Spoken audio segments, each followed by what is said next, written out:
సుమన్ టీవీలో మీ business promotions కోసం ఈ కింది నెంబర్ను సంప్రదించగలరు.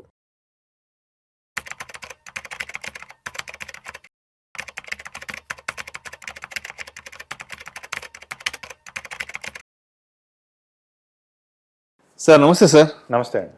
సార్ ఇప్పుడు స్మార్ట్ మనీ కాన్సెప్ట్లో ఫెయిర్ వాల్యూ గ్యాప్ అంటే ఏంటి, ఇంప్లాయిడ్ ఫెయిర్ వాల్యూ గ్యాప్ అంటే ఏంటి?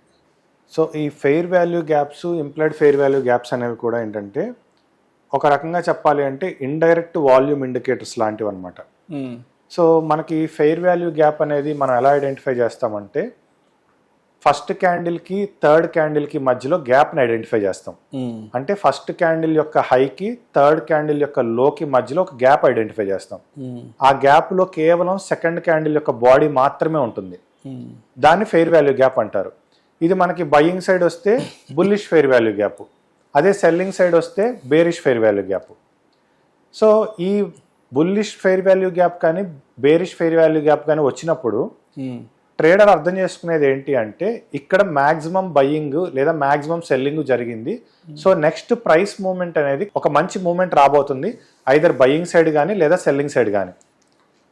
సో అందుకని చెప్పేసి ఆ పర్టికులర్ స్పాట్లో రిస్క్ చేస్తే మనకి ప్రాఫిట్ వచ్చే ఛాన్సెస్ ఎక్కువ ఉంటాయి అనేది అక్కడ లాజిక్ అనమాట.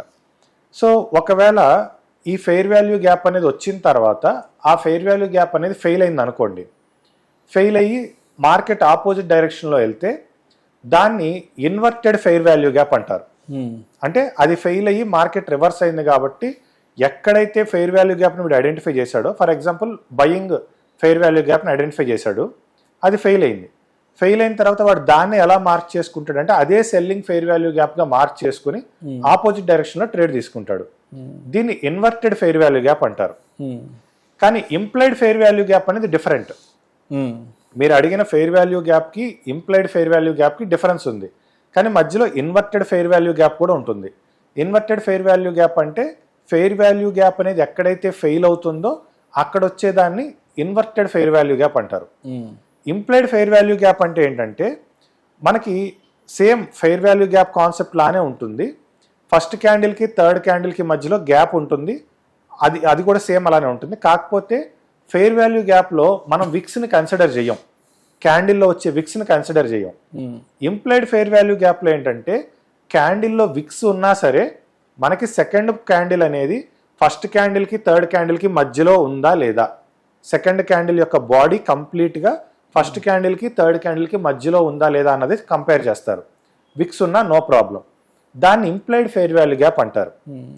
అయితే మనకి ఫెయిర్ వాల్యూ గ్యాప్ దగ్గర ఏంటంటే మార్కెట్ ఫెయిల్ అయింది అనుకోండి, ఖచ్చితంగా అది ఆపోజిట్ డైరెక్షన్లో వెళ్ళే ఛాన్సెస్ ఎక్కువ ఉంటాయి. కానీ ఇంప్లాయిడ్ ఫెయిర్ వాల్యూ గ్యాప్లో అలా ఉండదు. ఇంప్లాయిడ్ ఫెయిర్ వాల్యూ గ్యాప్ ఎక్కడైతే మనం గుర్తిస్తామో ఆ ప్లేస్కి వచ్చినప్పుడల్లా ప్రైస్ ప్రతిసారి రియాక్ట్ అవడానికి ట్రై చేస్తూ ఉంటుంది. సో ఇంప్లాయిడ్ ఫెయిర్ వాల్యూ గ్యాప్కి ఫెయిర్ వాల్యూ గ్యాప్కి మేజర్ డిఫరెన్స్ ఏంటి అంటే ఇంప్లాయిడ్ ఫెయిర్ వాల్యూ గ్యాప్లో ఆ సిచ్యువేషన్కి ప్రైస్ వచ్చిన ప్రతిసారి కూడా ప్రైస్ అనేది అక్కడ ఐదర్ బయింగ్ ఆర్ సెల్లింగ్ అంటే ఒక మూమెంట్, ఒక మంచి మూమెంట్ ఇవ్వడానికి ట్రై చేస్తూ ఉంటుంది. అది implied fair value gap. Right. ఇప్పుడు bullish fair value gap, bearish fair value gap, దీని మధ్య ఉన్న డిఫరెన్స్ ఏంటి? బుల్లిష్ ఫెయిర్ వాల్యూ గ్యాప్ అంటే మనకి అక్కడ మాక్సిమం నెంబర్ ఆఫ్ బయింగ్ జరిగింది కాబట్టి దాన్ని బుల్లిష్ ఫెయిర్ వాల్యూ గ్యాప్ అంటే నెంబర్ ఆఫ్ బయింగ్ ఎక్కువ. So bearish fair value gap అంటే సేమ్ అదే లాజిక్ రెడ్ క్యాండిల్స్ లో అప్లై చేస్తాము. సో అక్కడ సెల్లింగ్ ఎక్కువ జరిగిందని అర్థం చేసుకుంటాం. సో అప్పుడు మనం సెల్లింగ్ సైడ్ వెళ్తాం. బేరిష్ ఫెయిర్ వాల్యూ గ్యాప్ అర్థం చేసుకున్నప్పుడు సెల్లింగ్ సైడ్ వెళ్తాం. బుల్లిష్ ఫెయిర్ వాల్యూ గ్యాప్ అర్థం చేసుకున్నప్పుడు అక్కడ మనం బయింగ్ సైడ్ వెళ్తాం. అండ్ ఇంకో క్వశ్చన్ ఏంటంటే ఎందుకు ప్రైస్ తిరిగి ఫెయిర్ వాల్యూ గ్యాప్ జోన్స్కి వస్తుంది? అంటే ఎప్పుడైనా కానీ మనకి ఒక బ్రేక్అవుట్ జోన్ అనేది ఏదైనా కానీ అది ఫెయిర్ వాల్యూ గ్యాప్ అవ్వచ్చు, ఒక రెసిస్టెన్స్ అవ్వచ్చు, సపోర్ట్ అవ్వచ్చు, ఏదైనా ఒక పర్టికులర్ జోన్ దగ్గర price all of sudden brake even అయినప్పుడు ఖచ్చితంగా ప్రైస్ అనేది రీటెస్ట్ చేస్తుంది. జనరల్గా ట్రేడర్స్ ఎంటర్ అయ్యేది కూడా ఏంటంటే బ్రేక్అవుట్ అయిన ప్రతిసారి ట్రేడర్స్ ఎంటర్ అవ్వరు. బ్రేక్అవుట్ అయిన తర్వాత ప్రైస్ అనేది ఆ లెవెల్ని రీటెస్ట్ చేసిందా లేదా, రీటెస్ట్ చేసిన తర్వాత మాత్రమే తిరిగి అక్కడ మళ్ళీ ఎంట్రీ అనేది తీసుకుంటారు. ఒకవేళ రీటెస్ట్లో ఫెయిల్ అయిపోయింది అనుకోండి, ట్రేడర్ సేఫ్ సైడ్ ఉంటాడు కదా, అందుకని ఖచ్చితంగా రీటెస్ట్ చేసే వరకు వెయిట్ చేస్తారు. ఇప్పుడు ఇంప్లాయిడ్ ఫెయిర్ వాల్యూ గ్యాప్ని చార్ట్స్లో ఎలా ఐడెంటిఫై చేయాలి మనం? సో చార్ట్స్లో ఫెయిర్ వాల్యూ గ్యాప్ని కానీ ఇంప్లాయిడ్ ఫెయిర్ వాల్యూ గ్యాప్ని కానీ ఐడెంటిఫై చేసుకోవాలంటే మనం ఖచ్చితంగా ఫార్ములా రాసుకొని పెట్టుకోవాలి. ఎందుకంటే మాన్యువల్గా హయ్యర్ టైం ఫ్రేమ్స్లో అంటే ఇప్పుడు ఫర్ ఎగ్జాంపుల్ 1 hour 2 hours అలా ఉన్నాయనుకోండి, సో మార్కెట్ అయిపోయినాకైనా ఐడెంటిఫై చేసుకోవచ్చు. లైవ్ మార్కెట్లో మనం 3 minutes చార్ట్లో 5 minutes చార్ట్లో ఐడెంటిఫై చేయాలంటే కొంచెం ఇబ్బంది అవుతుంది. సో బెటర్ దానికి ఏంటంటే మనం ఫార్ములా రాసుకుంటే ఈజీ అవుతుంది. రైట్. అండ్ అదేవిధంగా ఇప్పుడు స్ట్రాంగ్ ట్రెండ్లో ఫెయిర్ వాల్యూ గ్యాప్ అనేది ఎలా బిహేవ్ చేస్తుంది? ట్రెండ్కి తగ్గట్టుగా ఫెయిర్ వాల్యూ గ్యాప్ వచ్చింది అంటే అక్కడ ఇంకా మూమెంట్ అనేది చాలా హెవీగా ఉంటుంది. మార్కెట్ అప్ ట్రెండ్లో ఉండి బుల్లిష్ ఫెయిర్ వాల్యూ గ్యాప్ వచ్చింది అనుకోండి, మ్యాసివ్ అప్ సైడ్ మూమెంట్ వస్తుంది. బేరిష్ ఫెయిర్ వాల్యూ అంటే నెగిటివ్ ట్రెండ్లో ఉండి బేరిష్ ఫెయిర్ వాల్యూ గ్యాప్ వచ్చింది అనుకోండి, మ్యాసివ్ డౌన్ ట్రెండ్ ఉంటుంది. మనకి ఫెయిర్ వాల్యూ గ్యాప్ అనేది ఒక ఫ్యూయల్ లాగా పనిచేస్తుంది ట్రెండ్ దగ్గర. అండ్ వన్ మోర్ క్వశ్చన్ ఏంటంటే ఇప్పుడు న్యూస్ లేదా మార్కెట్ హై వాలటిలిటీలో ఉన్నప్పుడు ఫెయిర్ వాల్యూ గ్యాప్ రిలయబిలిటీ ఎలా ఉంటుంది? ఫెయిర్ వాల్యూ గ్యాప్ రిలయబిలిటీ అనేది ఎప్పుడు చాలా బాగుంటుంది. ఎందుకు అంటే చెప్పాను కదా, ఫెయిర్ వాల్యూ గ్యాప్ని మనం ఇండైరెక్ట్ వాల్యూమ్ కింద కన్సిడర్ చేయాలి.